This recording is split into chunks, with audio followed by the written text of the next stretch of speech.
All right, everybody, welcome to Market Pros. My guest today is the Metaverse Explorer. How are you doing today?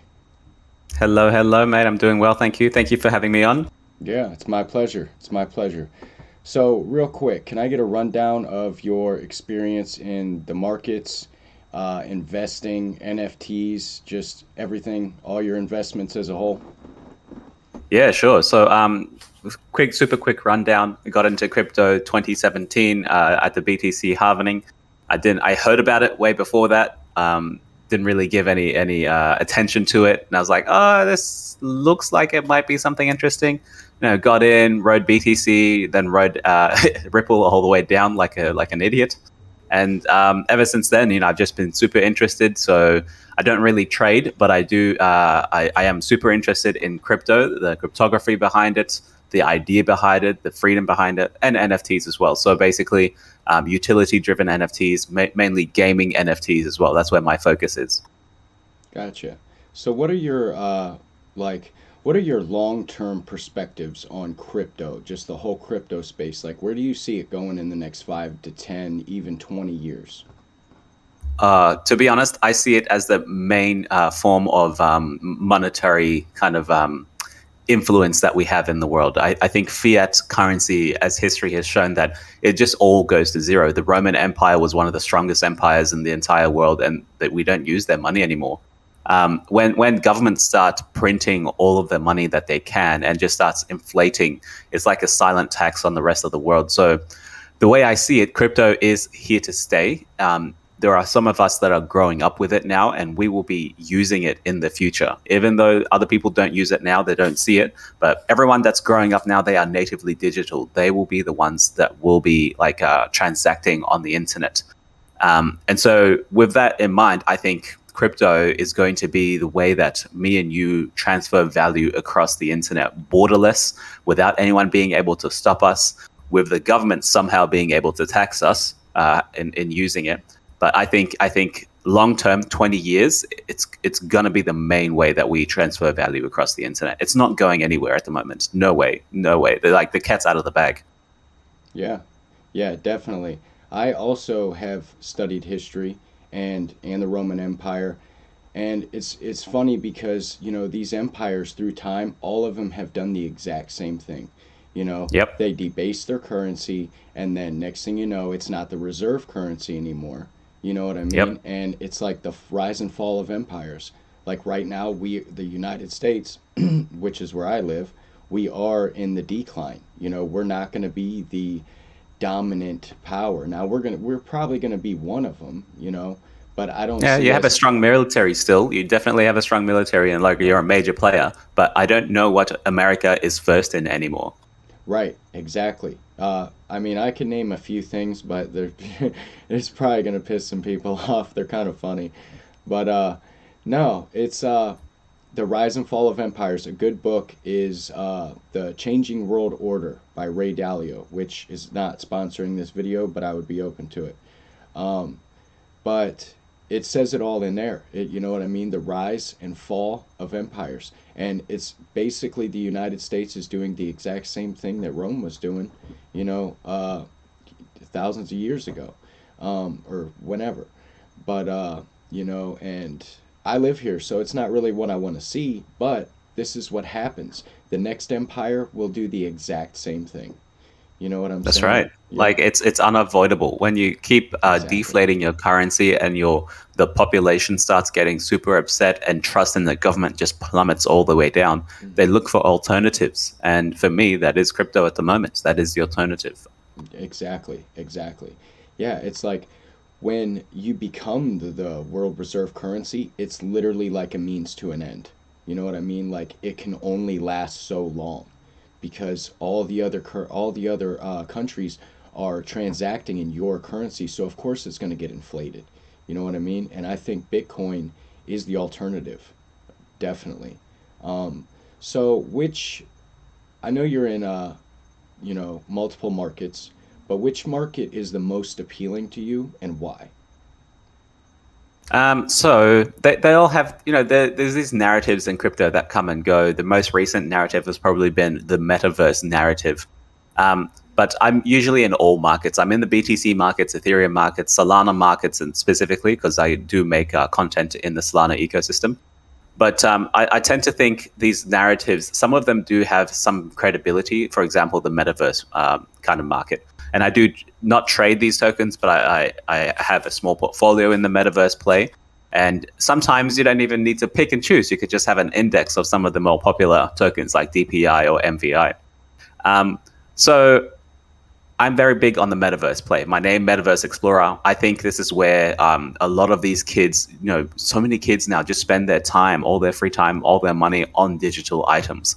And we're just so close to be able to actually spend a lot of our time, like 80% of our working time inside the metaverse or inside a virtual experience, or however you want to describe the metaverse, which doesn't have a very strong definition now. So I think for me, which part of the markets appeal to me the most is the gamification or GameFi and the metaverse markets. There are some other markets out there that are still emerging, such as the DeFi sector that had its whole DeFi summer, but has since died down. The top tokens having like minus 70% on them at the moment. Aave, Uniswap, but at the same time, they're not going away. They're revenue generating at the moment. So they're going to be self-sustaining for a long time to come. And very soon, these narratives always come back. We're going to forget about the metaverse for a while because we can see it's not ready yet. We'll forget about gamification. It's not ready yet. And then DeFi is going to come back someday with a great protocol, with a new innovation. And everyone's going to be like, oh, that great self-sustaining, $1 million revenue generating protocol is still there. And people are going to be very happy with that when it comes back. I do remember DeFi summer. It's it's like crypto has these trends. First it was the Yeah, ICOs. Then that's we right. had we had DeFi. Now it's metaverse. And I feel like it will die down, as you said. Because it's as you said, it's not ready. And then the cycle may start over again. Maybe it'll be a different trend though, or maybe DeFi will come Yeah, back. And but maybe. I do think metaverse has infinite potential. Literally infinite. I mean, this is going to impact so many people's lives for the better, like especially in like third world countries, because uh some of these play to earn games are putting food on the table where they Changing live. lives. Exactly, exactly. Um Um, s- yeah, Go like ahead. as you're saying, they do have these narratives coming back. Just like the market swings every 4 years, we have an up and a down. And just like the stock market, we have sometimes great bull markets, and sometimes we get into recessions. So that's part of the market cycle. And people just have short memories. They'll come Right. forget about all this thing, and then they'll come back and be like, "Oh yeah, I remember that. That was really great." And then we've seen some of the runs that we haven't seen, the narratives, such as the security token market, or like the real asset kind of physical backed market, like real estate markets. We haven't seen this run yet. If this like housing crypto market starts taking off, that could be one of the biggest out there. That could be the biggest narratives. Yeah. Um, and to what you're saying, yeah, man, this is changing people's lives. People don't realize it, but in Solana, you play Star Atlas, I stream Star Atlas. People are saying like, I earn more here than I do in my normal job Right. in Southeast Asia, for God's sake. Someone had gifted them like $1,000 ship, or they're part of a DAC, and they're able to accrue a lot of value from that. And that just unlocks so much possibilities for them. And for us as well. You don't have to be geographically bound by a country to say, you only get to earn this much because this is the median salary. No, if you have an internet connection, you have a ship, you earn what the ship earns. It's a very different way of thinking about it. So, what are your future plans personally with your investment life? What do you plan to do with crypto, the metaverse, DeFi? Just your entire investment professional life. What are your future plans? Future plans as slightly secret because everyone's got their own little, their own little plans. But Yeah. I can give you a small overview. It's basically enough to be happy.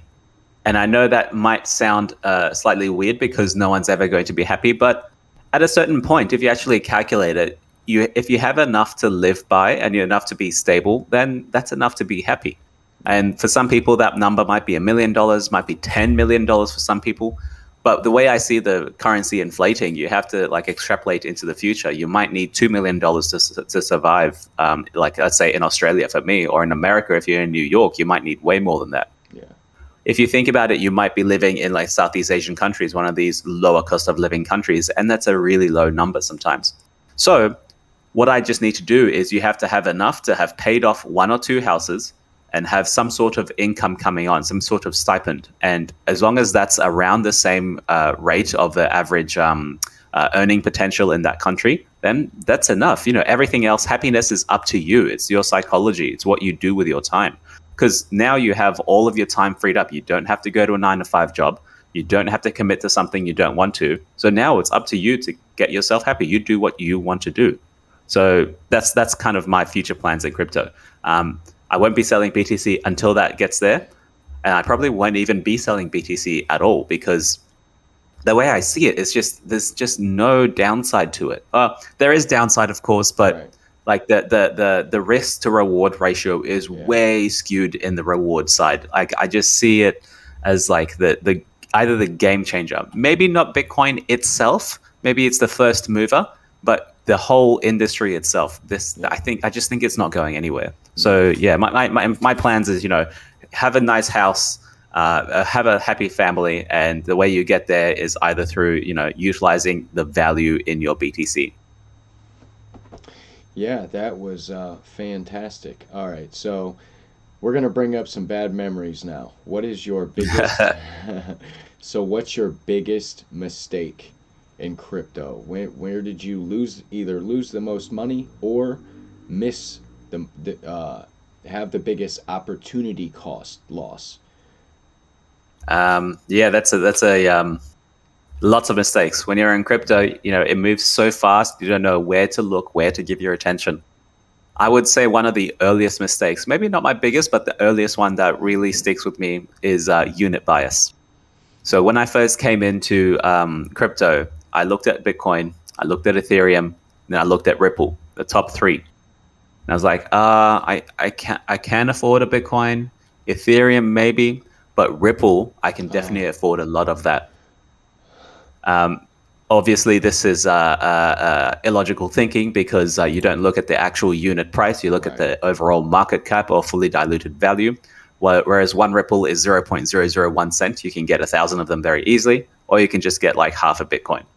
And at the end of the day, which one do you think people actually want most? It's not about the unit bias, because let me just explain so people kind of understand. So it basically means that you have a set amount of these coins, let's say a billion of them.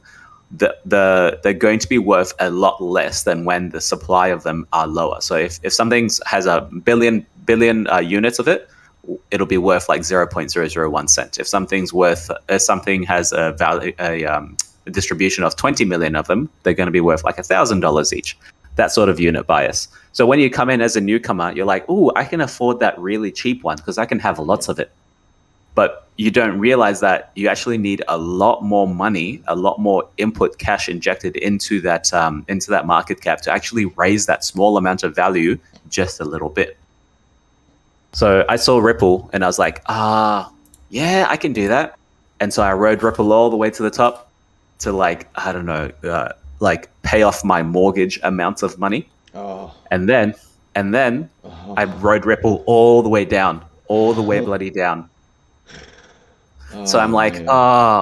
I could have paid off my house. Yeah. I could have been free for the last 4 years, and I would have been able to direct the rest of my time to something else. I wouldn't have to work full time. You know, start working towards that happiness factor that I was talking about. Yeah. Um, the so that's one big mistake that I've made, and now I heavily factor in unit bias. Heavily factor in unit bias. And another advice I would say is it's always hard to keep your mind onto what the trend is, what's coming up, what's the next kind of iteration in crypto, what the narrative is, metaverse, DeFi. You never know. So I would say if you're actually going to be buying something, understand what it does. a lot of people just go to Robinhood or go to these third-party applications, Coinbase, and they just click on the one that's like it gained 20% in the last week or something. That's not really understanding or even using crypto. So for me, using crypto is actually choosing your validator, knowing who they are, what company they are, staking your tokens, and then either getting participating in the ecosystem of the token of the coin. So that means you're actually using crypto, you're using DeFi, get a wallet, participate in DeFi, play some of these games, experience them.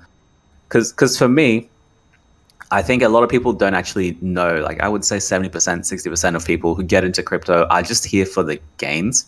And nothing's particularly wrong with that, you know? Like making money is super attractive. People want to make money. But at the same time, they come here looking to make money, and they're the people that bought at the top and always sell at a loss. So if you come here, use the protocol, understand what it does, and then you'll have a better understanding of what value you can capture from that. So my advice, just briefly, would be like understand what you're buying, understand what you're doing, and if you don't, then it's probably not a good idea for you to be getting into it. Right. That's very good advice. So back to your mistake. It's actually a very common mistake. Yeah. Newcomers, they don't realize that you can buy pieces of a coin, you know, and they don't look at the actual intrinsic value. So they, you know what I mean? Just like you said, they think, oh, well, I can actually afford this one. Well, little do they know that they can afford all of them. So they Yep. want you want to put your money where the highest value is and just buy what you can. Like Yep. I didn't start with owning a whole Bitcoin. I started with a very small amount of money. Um, and I just kept putting it in, putting it in, putting it in until I got a Bitcoin holding that I'm comfortable with. And that was actually the first thing that I focused on was getting just part of the one Bitcoin club. You know what I mean? And then I started investing in other things, stuff like that. Started trading crypto, which is very volatile. Um, Definitely not like the stock market. And Yep. it's funny that you mentioned Ripple as well, because one of my biggest mistakes is I bought Ripple at a very good price. Like I was buying XRP down when the market crashed in March, Yep. and I was buying all the way up, and then when it got in that next reaccumulation zone, um, I sold. So Very nice. Very nice. well, no, no, no, no, and then it went up. So I sold at like 12 cents or something like that. And then what did it go up to? Like 60 cents, something like that. I Oh yeah. Yeah, I missed out on a lot. That was actually one of my biggest opportunity costs ever. Like cuz I had a lot of money in it. And so I missed out on a lot of money. Um so I know you already gave some advice, but what would be all right, so if you could go back to day one Metaverse Explorer just took the jump, just took the risk into crypto, what would you tell yourself? Um, BTC, ETH, 60% of your portfolio. The rest you play around with like 1%, 2%, 3%. And if you're actually gonna do it seriously. That's what I would say to myself. Do it seriously. Look into it. Make sure you know what you're doing. Make sure you know what information is coming up for each protocol is, and don't be an idiot because this is money and this could be life changing money if you're serious about it. And just like yourself, you start trading, you're serious about it, you start accumulating. Now you're way better off than where you were. Yeah, 100%. So, we're almost out of time. Do you have any closing thoughts for the audience? Closing thoughts. I would just say, like I said before, if you're interested in accumulating something, make sure you understand it. You can go ahead and watch YouTube videos, but they're not always the best source of information. I would say look at the actual protocol blogs or their Twitter posts or the information that the protocol releases themselves. Because by the time something hits YouTube, someone else has already is about to extract all the value from you. Because once you watch that YouTube video by an influencer who's probably paid, they've already bought their coins at the lowest price, and then now you're coming in saying, "Oh, now he's talking about it. I'm going to buy it." and then you buy it, they extract the value from you, they sell right on top of you. So I would say, don't be the last sheep into the shed, Right. or Yeah, something like that. that's right. Yeah. All And right. and and one other advice, just to cut you off, one other advice is don't always look at the charts. Don't wake up in the morning and don't get your phone. Don't pull up CoinMarketCap or CoinGecko. Um, Right. the markets will be the markets. They are super volatile. This is a highly speculative market. And So they'll I be would there say, tomorrow. yeah, it'll still be there tomorrow. It'll Exactly. still be there. So I would say enjoy your life. Try and work on happiness, work on your mental health, physical health, because you might make a lot of gains. Doesn't matter if you're unhealthy, and then you might be dying soon. So take care of yourself first, and then you can take care of your portfolio. Excellent. Excellent.